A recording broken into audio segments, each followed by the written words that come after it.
and now you have a single screen for handling orders in any point of sale situation. In the top there is an auto search field and the total of the current order.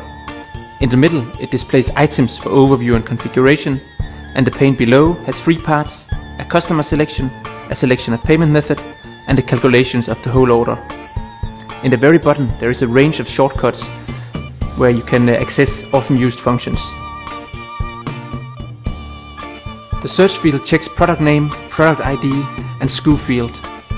The search starts when you begin typing, and it displays a list of products that match.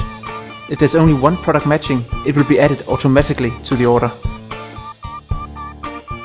The search field can also be used with barcodes. It can be used with any standard scanning device, which makes it fast to handle your orders.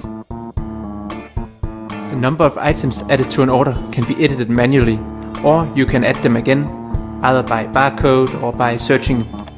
Discounts created in the promotion tab in the admin of Magento can also be added if needed.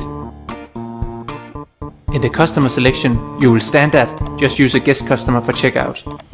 But you can also use existing customers or create new customers on the fly. When you pick your payment method, there's added the functionality of using a swiper function for credit cards. Just pick the payment method and swipe. Continuously in the background, the system is checking if you have a connection to the internet.